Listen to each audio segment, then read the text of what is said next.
اعوذ باللہ من الشیطان الرجیم، بسم اللہ الرحمن الرحیم۔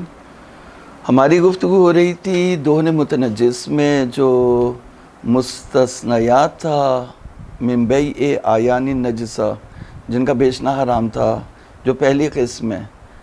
تو پہلی قسم کے جو 4 مستثنیات تھے، اس میں چوتھا جو ہے وہ دہن متنجس تھا۔ اس میں بھی 4 نکات کے اوپر بحث ہوئی۔ پہلا جو ہے وہ قص کے اوپر ہوئی، یا قص یا اشتراط استصباء کے ساتھ بیچنا واجب ہے، یا قص استصباء کے ساتھ بیچنا واجب ہے اس کے بغیر۔ دوسرا جو نقطہ تھا وہ وجوب اعلان میں تھا، وجوب اعلان کرنا واجب ہے یا واجب نہیں ہے۔ اور تیسرا اس میں تھا کہ تحت السماع والی شرط جو وہ ہے یا نہیں ہے۔ تو یہ تینوں نقطے میں شیخ نے ثابت کیا کہ ایسا کچھ بھی نہیں ہے۔ یعنی شیخ جو مکمل جو پرانی فقہ کے جو چیزیں جن میں کوئی دلیل نہیں ہے ان کو جھاڑو دے کے صاف کر رہے ہیں۔ اور یہی فقیہ کا کام ہوتا ہے کہ جو اب جو بھی پہلے غلط نظریات ہیں یا جن کو ایک مجتہد سمجھتا ہے کہ یہ ایسی چیزیں جن کے اوپر کوئی دلیل نہیں آئی، تو ان کو وہ صاف کر رہا ہوتا ہے۔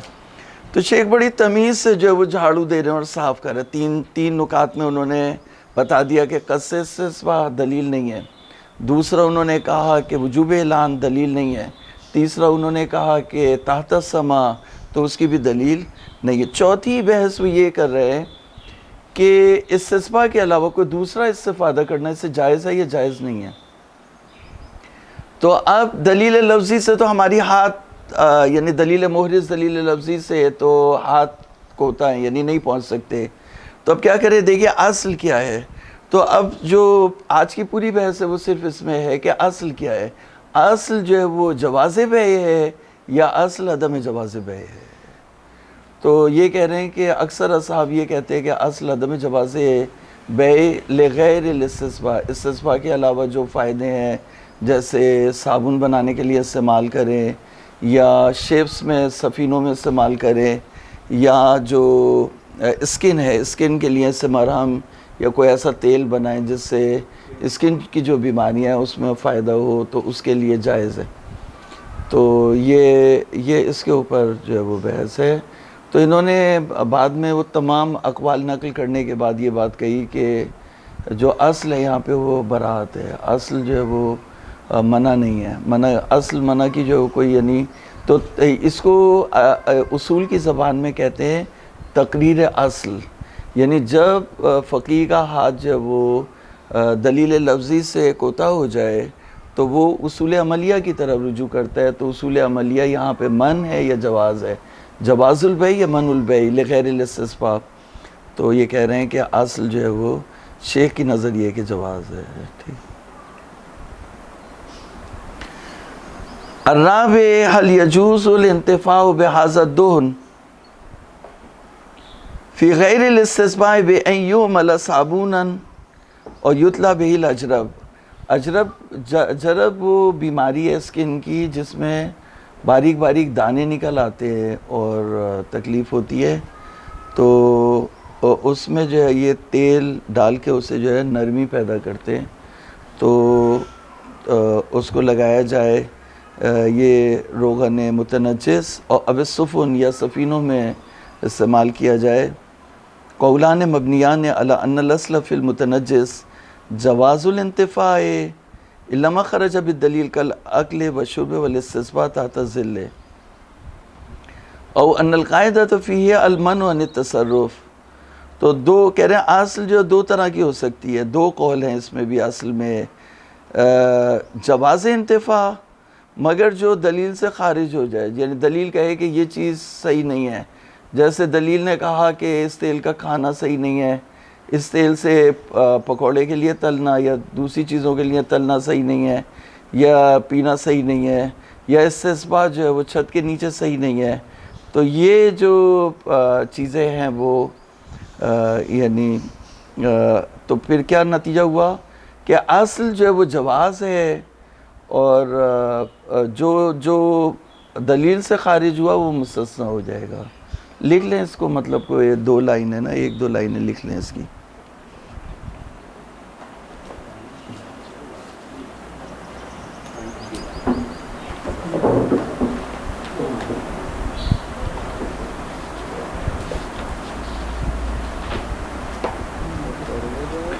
دوہن متنجس میں دوہن متنجس روغن نجس یعنی نجس تیل میں. اب یہ چوتھی بحث ہے نا, چوتھا نقطہ. تو چوتھا نقطہ اس میں ہے کہ نجس تیل سے کوئی اور فائدہ اٹھایا جا سکتا ہے. نجس تیل سے میں کاٹ دو, نجس تیل سے کوئی اور فائدہ اٹھایا جا سکتا ہے. جیسے صابن بنانے کے لیے اسے کام میں لائے, یا مشینوں کے لوبریکیشن میں اس کو نجس تیل کو ڈال دے تو لوبریکیٹ ہو جائے گا. صابن بنانے کے لیے کام میں لایا جائے.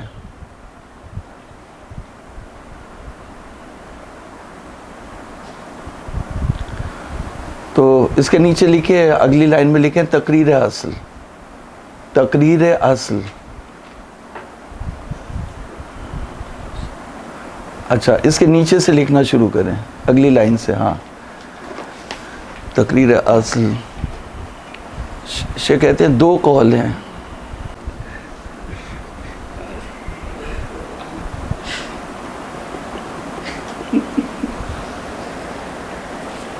اب اس کو یاد لگے نہیں, یہ عادت نہیں ہے تو انچولی میں کیسے رہے گا؟ انچولی میں تو بڑا جو مشکل معاملہ ہے. چلو بھائی, خوب 2 قول ہیں. پہلا قول یہ ہے کہ اصل جواز ہے, الا ما خرج بالدلیل. جواز ہے ہاں, مگر وہ چیزیں جو دلیل سے خارج ہو جائے.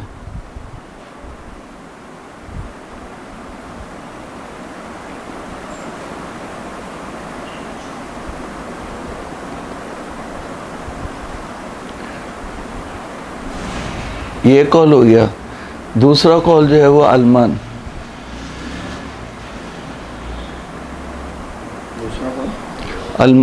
یعنی اصل جو ہے وہ یہ ہے کہ نہیں, آپ اس سے کوئی بھی استفادہ نہیں کر سکتے. جو استصفا الا ما خرج بالدلیل, یہاں پہ بھی وہی بات آئے گی, مگر وہ چیزیں جن کے اوپر دلیل آئی ہے کہ وہ کام اس سے آپ کر سکتے ہیں. جیسے دلیل آئی, کیا دلیل آئی کہ اس کو آسمان کے نیچے آپ جلا سکتے ہیں. ٹھیک ہے, الاستصفا بھی تحت السما, اس کے اوپر دلیل آئی. ہاں, المن یعنی جائز نہیں ہے, جواز یعنی بیچنا جائز نہیں ہے. لکھے یعنی بیچنا جائز نہیں ہے.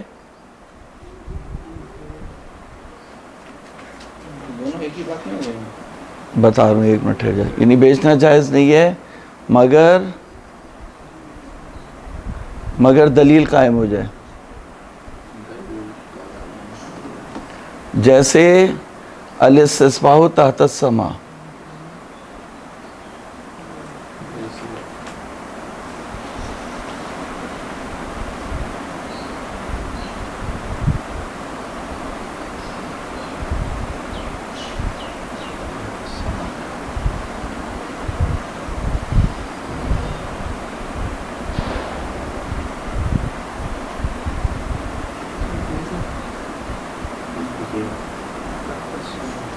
ہاں اب ادھر دیکھیے, اب لکھیں, اب لکھنا نہیں نا, اب بات جو سمجھا رہا ہوں وہ سمجھیں. کہ جب آپ کہتے ہیں تقریر اصل, تو تقریر اصل کا یہ مطلب ہوتا ہے کہ اصل عملی کیا ہے یہاں پر, دلیل محرز یا ادلہ لفظیہ کے نہ ہونے کی صورت میں. دلیل لفظی اگر نہیں ہے تو اصل کیا ہے؟ اصل یہ کہ بیچتے ہیں, یا اصل یہ کہ بیچنا حرام ہے. تو کہنے 2 قول ہے. ایک قول یہ کہ بیچنا جائز ہے, جس کام کے لیے بھی بیچنا چاہو آپ بیچ سکتے ہو, مگر دلیل جس پر قائم ہوئی ہے کہ اس کا بیچنا اس کام کے لیے حرام ہے, اس کو ہٹا کے جس کام کے لیے بھی, کیونکہ ایک اور چیز ہے جو اصول میں استعمال ہوتی ہے, اس کو آپ کو ذہن میں ضرور رکھنا چاہیے. لکھو الاصل دلیل حیث لا دلیل علیہ. ہاں نیچے لکھ دو الاصل دلیل. تقریر اصل کر رہے ہو نا آپ, اوپر آپ نے ہیڈنگ کیا لگائی ہے, الاصل دلیل حیث لا دلیل علیہ. تو الا ما خرج بالدلیل اس کا مطلب آپ کو سمجھ میں آ جائے گا. حیث لا دلیل لا.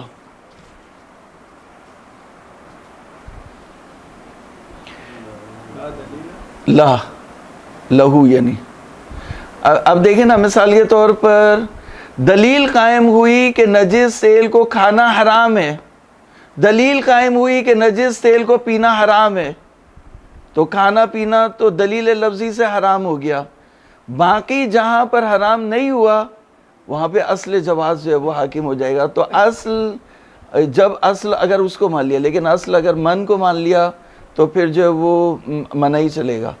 تو اصل کہتے ہیں الاصل دلیل, اصل عملی دلیل ہوتی ہے جب دلیل لفظی نہ ہو. جب دلیل لفظی ہوگی تو پھر وہاں اصل نہیں چلے گی. اصل اس وقت چلتی ہے جب آپ کو دلیل لفظی میں کوئی خدشہ ہو جائے, شک ہو جائے یا مسئلہ ہو جائے, تو وہاں پر اطلاق نہیں ہو, وہاں پر جو ہے وہ دلیل یعنی وہاں پہ اصل چلتی ہے. تو الاصل دلیل حیث لا دلیل لا. تو اب یہاں پر یہ کہہ رہے ہیں کہ اصل دو طرح سے تقریر ہو سکتی ہے. یا تو کہہ رہے ہیں دو قول ہے. ایک کچھ علماء کا نظریہ یہ ہے کہ اصل جو ہے وہ جواز بیع ہے, روغن نجس کو جن چیزوں میں منع کیا گیا ان سے ہٹا کے جس کام کے لیے بھی استعمال کرنا ہے استعمال کرو, اصالت الجواز.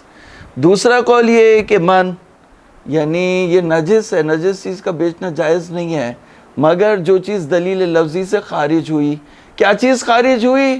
الاستسباح بہ تحت السماء, استسباح آسمان کے نیچے یہ خارج ہو گیا تو یہ صحیح ہے, باقی جو ہے سب منع ہے.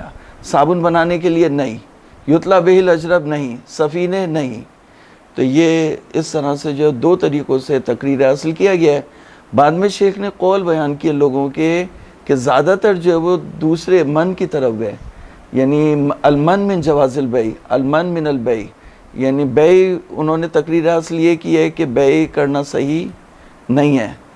تو بعد میں شیخ کہتے ہیں ہماری نظر اور صحیح نظر یہی ہے کہ جواز ہے, جواز بیع ہے. تو ابھی پڑھتے ہیں پھر جو ہے وہ, ٹھیک ہے,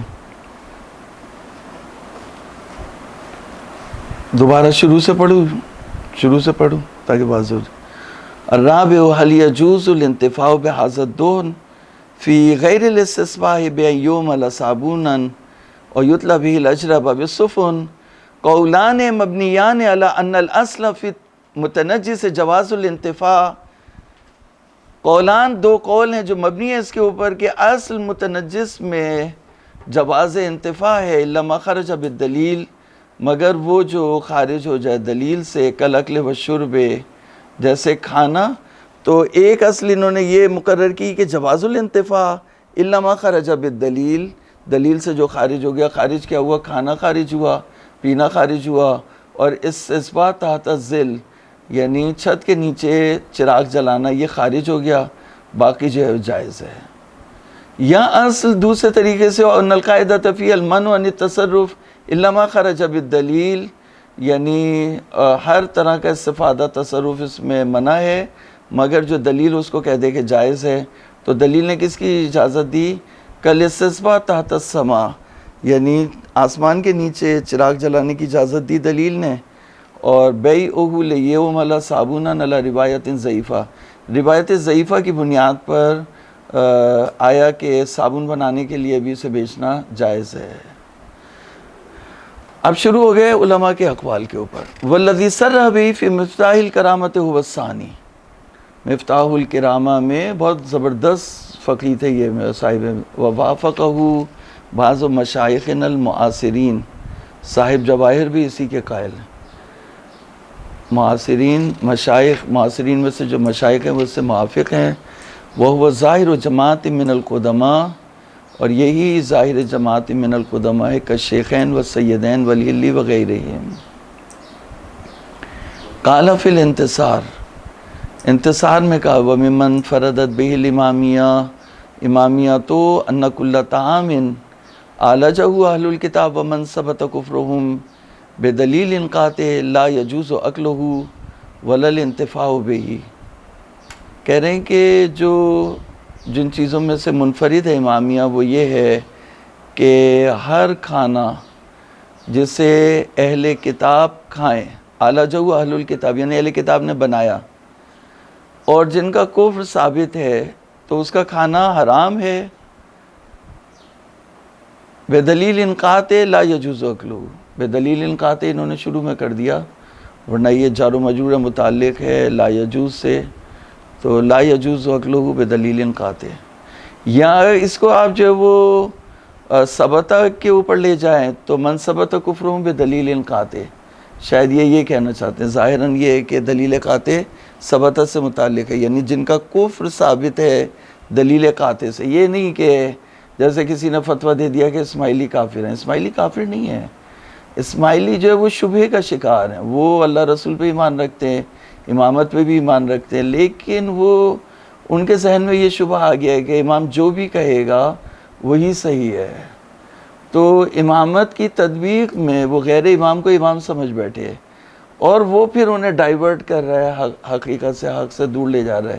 لیکن اس کا یہ مطلب نہیں ہے کہ وہ جب آخرت پہ ایمان رکھتے ہیں، قرآن پہ ایمان رکھتے ہیں، اماموں پہ ایمان رکھتے ہیں، اللہ رسول پہ ایمان رکھتے ہیں، تو کیسے آپ کہہ سکتے ہیں کہ یہ کافر ہے؟ کافر اس کو کہتے ہیں جو مثلاً کہے کہ یہی زندگی ہے، اس کے بعد کوئی زندگی نہیں ہے، وہ آخرت کا منکر ہے. ایک شخص جو آخرت کے اوپر ایمان رکھتا ہے، 1000 مفتی بھی آ کے فتویٰ دے دیں تو اس کے دل میں تو ایمان تو دل میں ان کے فتوے سے کیا ہوتا ہے؟ تو اگر اس کے دل میں ایمان ہے کہ ملائکہ ہیں، اس کے دل میں ایمان ہے کہ آسمانی کتابیں ہیں، اس کے دل میں ایمان ہے کہ اس کائنات کے خالق ہے، اس کے دل میں ایمان ہے کہ کائنات کے خالق نے لوگوں کی ہدایت کے لیے نبی بھیجے، تو وہ جب ان تمام حقیقتوں پہ ایمان رکھتا ہے اور حضرت محمد مصطفیٰ صلی اللہ علیہ وآلہ وسلم کو آخری نبی بھی مانتا ہے، سید الانبیاء اور ختم الانبیاء آخری نبی مانتا ہے، نبووں کی نبوت کی مہر مانتا ہے، تو پھر اس کو کیسے ہم کہہ سکتے ہیں کہ 1000 کیا 1,00,000 مفتی بھی فتویٰ دے کہ یہ کافر ہے تو وہ کافر نہیں ہوگا. تو اس لحاظ سے یعنی تطبیق میں جیسے نور بخشیوں کو ہمارے جو بہت سخت قسم کا موقف اختیار کرتے ہیں، یا اسماعیلیوں کے بارے میں یا بوہریوں کے بارے میں یا حتیٰ دوسروں کے بارے میں، تو وہ سخت موقف نہیں انتخاب کرنا چاہیے، صحیح نہیں. وہ ظاہر و جماعت من القدماء کا شیخین و سیدین والہلی وغیرہ، یہ بھی سب آ گئے. قال فی الانتصار وممن فردت به الامامیہ ان کل طعام عالجہ اہل الکتاب ومن ثبت کفر بدلیل قاطع لا يجوز اکلہ ولا الانتفاع به، واختلف باقی الفقہاء فی ذلک، وقد دللنا على ذلك في کتاب طہارۃ حیث دللنا على ان سور الکفار نجس. ہم نے دلیل پیش کی کہ کافروں کا جھوٹا پانی، مومن کا جھوٹا پانی وہ طاہر ہے، طیب ہے، اس کو پینا شفا ہے، سور المومن، لیکن سور الکافر نجسن. ہاں تو کافر جو وہ ہم یعنی جو مشہور فقہائے امامیہ ہیں وہ ان کی نجاست کے قائل نہیں ہیں، اہل کتاب کی نجاست کے قائل نہیں ہے، تو اس کا بھی نجس تو نہیں ہوگا. وقال فی المبسوط فی الماء المضاف انہ مباح التصرف بانواع التصرف ما لم تقع فیہ نجاسہ فإن وقعت فیہ نجاسہ لم یجوز استعمالہ علی حال. تو مبسوط میں یہ کہا، اب یہ بات نقل کر کے یہ بتانا چاہ رہے ہیں کہ جس چیز میں بھی نجاست پڑ جائے اس سے کوئی استفادہ نہیں کر سکتے، یہ ان کی نظر ہے.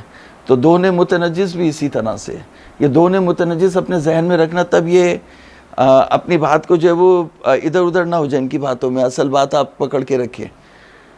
انہ مباح التصرف فیہ، مائع مضاف جو نجس ہو جائے، مائع مباح یعنی پانی، مائع مضاف شربت کا جیسے پانی ہے، یہ مباح التصرف ہے بانواع التصرف ما لم تقع فیہ نجاسہ، جب تک اس میں نجاست نہ پڑے.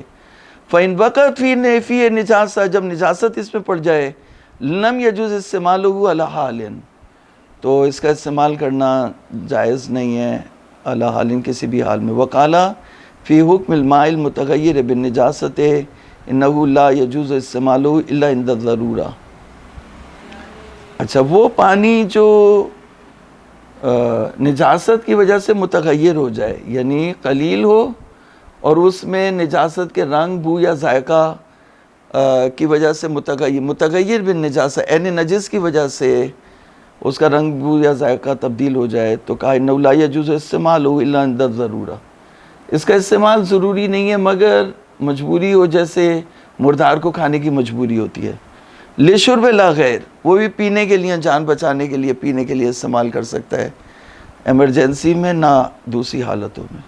وقال فی النہایہ وان کان ما حصل فیہ المیتۃ مائعا لم یجوز استعمالہ ووجب احراقہ انتہا۔ اب دیکھیں مردار کی مثال لے کر کے آ رہے ہیں، لیکن بتا رہے ہیں کہ یعنی یہ لوگ جو تھے وہ مردار کے استعمال کو صحیح نہیں سمجھتے تھے۔ نہایہ میں شیخ نے کہا کہ ما حصل فیہ المیتۃ، جس چیز میں میتہ حاصل ہو جائے اور وہ مائع ہو تو اس کا استعمال کرنا جائز نہیں ہے، اس کا پھینک دینا واجب ہے، وجب احراقہ، اور یہی اسی سے قریب ہے عبارت مقنع للشیخ المفید۔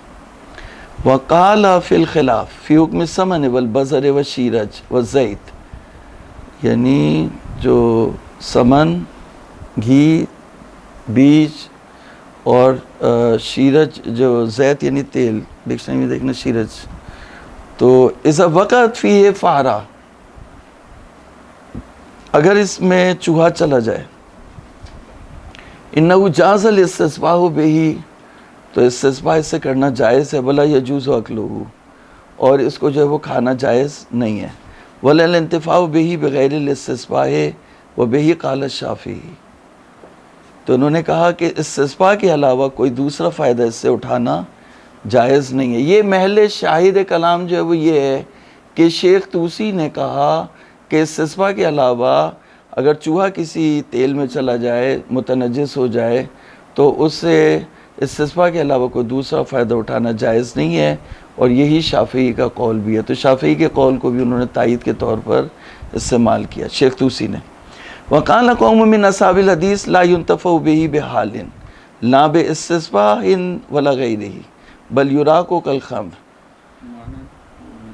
لکڑی کے دو مساوی ٹکڑوں میں سے ایک ٹکڑا، وہ لکڑی جس سے دو کمانیں بنائی جاتی ہیں، نے پورا وہ کام کی بات نکالے نا، اور نکلے گی کٹی ہوئی کمان، کھجور کے پتوں کا بنا ہو،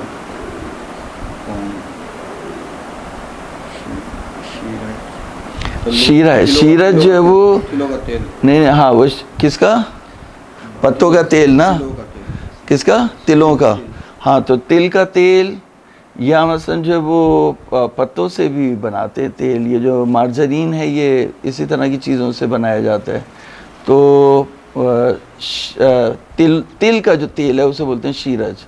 تو اس میں اگر چوہا گر جائے اور مر جائے اس کے اندر تو کہا کہ اسے پھینک دو۔ شیخ نے تو بولا کہ اس کو استسباح کرنا جائز ہے، بعضوں نے بولا استسباح کرنا بھی جائز نہیں ہے، بلکہ جس طرح سے شراب نجس ہوتی ہے پھینک دی جاتی ہے، اس طرح سے اس کو بھی پھینک دے۔ وقال ابو حنیفہ یستسبح بہ ویباع لذلک مطلقا، استسباح کرے گا اور مطلقہ اسے جو ہے وہ استسباح کے لیے بیچ سکتا ہے۔ وقال ابن داود ان کان المائع ثمنا لم ينتفع به وان کان غیرہ من الادھان لم ینجس بموت الفارۃ فیہ ویحل اکلہ وشربہ۔ سمسم والے ہی مانا نہیں، سمسم کا جو مانا جی سمسم کا، جی اچھا، اس سمن اور دہن میں کیا فرق ہے؟ سمن، سمن کے معنی نکالو، سمن اور دہن میں کیا فرق ہے؟ یعنی دہن اور سمن، سمن جو وہ ظاہراً کہتے ہیں جم جائے، گھی بن جائے تو اس کو بولتے ہیں۔ ان کان المائع سمنا، اگر مائع جو ہے وہ سمن ہو، لم ينتفع بہ، لم ينتفع بہ وان کان غیرہ من الادھان، اگر سمن کے علاوہ کوئی دوسرا دہن ہو، گھی کو، سمن گھی کو کہتے ہیں نا، تو کہہ رہے ہیں کہ اگر مائع جو ہے وہ سمن ہو، گھی بن جائے تو جس سے کوئی فائدہ نہیں اٹھایا جا سکے، اور اگر گھی کے علاوہ کوئی دوسرے دہن ہو، لم ینجس بموت الفارۃ فیہ ویحل اکلہ وشربہ، تو یہ تو الٹا ہو گیا، جو جمع ہوا ہوتا ہے وہ قابل استفادہ ہوتا ہے، جو مائع ہوتا ہے وہ تو وہاں پہ بتایا تھا کہ جو چلیں اس کو دیکھ لیں گے پھر بتاؤں گا میں. دلیلنا اجماع الفرقت و اخبارہم. دلیل کیا ہے ہماری؟ یعنی یہ سارے جو جتنے بھی استشہاد ہیں، ادھر دیکھیں اپنے ذہن کو مرتکز رکھیں، یعنی جتنے بھی فقہا ہیں وہ یہ کہہ رہے ہیں کہ اگر تیل نجس ہو گیا یا گھی نجس ہو گیا، وہ تل کا تیل ہو یا کوئی دوسرا ہو، اگر وہ نجس ہو جائے تو اس سے بعضوں نے تو یہ کہا ہے کہ اس کو شراب کی طرح پھینک دے، اور بعضوں نے یہ کہا ہے کہ صرف استصفاء کے لیے اسے استعمال کر سکتے ہیں. تو اگر ان سے کوئی پوچھے کہ آپ کی دلیل کیا ہے تو جواب دے رہے ہیں دلیلنا اجماع الفرقت و اخبارہم. فرقے کا اجماع اور ان کی اخبار دلالت کر رہی ہیں کہ نجس چیز سے کوئی فائدہ نہیں اٹھا سکتے. آگے بڑھیں. شیخ جو ہے وہ پورا کرتے ہیں، ایسے جو آدھا کام نہیں کرتے، اجتہاد پورا کرتے. وہ فی السرائر فی حکم دہن المتنجس انہ لا یجوز الادہان بہ ولا استعمال فی شیء من الاشیاء عدل استصفاء تحت السماء. ابن ادریس ہلی نے کہا کہ ادہان بہی یعنی تیل جلانا یا اس کو استعمال کرنا کسی بھی چیز میں صحیح نہیں ہے سوائے تیل جلانے کے، چراغ کے لیے، استصفاء کے لیے، مصباح کے لیے، چراغ کے لیے، تحت السماء وہ بھی آسمان کے نیچے ہے. وَدَعَا فِي مَوْضِعٍ آخَرَ أَنَّ الاستصفاء بِهِ تحت الظلال محظور بغیر خلاف. دوسری جگہ پر انہوں نے قید لگا دی کہ چھت کے نیچے تیل جلانا حرام ہے. وقال ابن زہر بعد ان اشترط فی المبیع یکون ممن ينتفع به منفعة محللة وشرطنا فی المنفعة ان تکون مباحة. ابن زہرہ نے یہ بہت سخت تھے، بہت احتیاطی، بہت سخت. اس کے بعد کہ انہوں نے مبیع میں شرط کیا کہ منفعت محللہ ہونی چاہیے مبیع کے اندر، انہوں نے کہا وَالشَّرْطُ فِي الْمَنْفَعَةِ أَن تَكُونَ مُبَاحَةً. منفعت کی شرط یہ ہے کہ مباح ہو، تحفظ من المنافع المحرمہ، ہم منافع محرمہ سے بچنا چاہتے تھے. وَيَدْخُلُ فِي ذَلِكَ كُلُّ نَجِسٍ لَا يُمْكِنُ تَطْهِيرُهُ. اور اس میں داخل ہو گیا ہر وہ نجس جس کو پاک نہیں کیا جا سکتا، عدم السسنیہ سوائے ان چیزوں کے جنہیں استثناء کیا گیا، جو قلب معلم للصعید ہے اور زیت نجس للاستثباء تحت السماء ہے، اور اس کے اوپر اجماع طائفہ ہے. تو بس استثباء کے لیے صرف جائز ہے، صابن بنانے کے لیے یا یطلع بہ الاجرب یا سفینے میں استعمال کرنے کے لیے جائز نہیں ہے. ثم استدل علی جواز بیع الزیت بعد الاجماع بان النبی صلی اللہ علیہ وآلہ وسلم اذن فی الاستثباء بہ تحت السماء. پھر ابن زورہ نے استدلال کیا کہ اجماع کے بعد زیت نجس کو بیچنا جائز کیسے ہو گیا، تو انہوں نے کہا نبی کریم صلی اللہ علیہ وآلہ وسلم نے چراغ جلانے کے لیے، آسمان کے نیچے چراغ جلانے کے لیے اسے جائز قرار دیا. قال وَحَاذَا يَدُلُّ عَلَى جَوَازِ بَيْعِهِ لِذَلِكَ. یہ دلالت کر رہا ہے کہ اس سیل کو اس مقصد کے لیے بیچنا جائز ہے، نہ کسی دوسرے کام کے لیے. وَلَكِنَّ، اب یہ وَلَكِنَّ میں شیخ نے سب کو جو ہے وہ لکیر لگا دی. جتنے ابھی تک پڑھے تھے جی ختم ہو گیا. ہاں جتنے ابھی تک پڑھے تھے ان سب کو کیا کیا شیخ نے لکیر لگا دی اور کہا وَلَكِنَّ الْأَقْوَى وفاقاً لِأَكْثَرِ الْمُتَأَخِرِينَ جواز الانتفاع لما خرج بالدلیل. یعنی ان کی جو انہوں نے تقریر اصل کی تھی وہ منع کے اوپر کی تھی کہ جائز نہیں ہے ان تمام فقہا نے، اور شیخ نے اس کے اوپر جو ہے وہ ان سب کو کراس کر دیا اور کہا کہ ہماری نظر میں تقریر اصل یہ ہے کہ اس کا بیچنا جائز ہے الا ما خرج بالدلیل، مگر دلیل قائم ہو جائے جن چیزوں کے لیے جیسے کھانے پینے کے لیے، تو وہ اس سے ہٹ کے اصالت الجواز یہاں پہ حاکم ہے. اور اس کی کیا دلیل ہے انشاءاللہ کل اس کو بیان کریں گے. صلی اللہ علی محمد وآلہ الطیبین الطاہرین.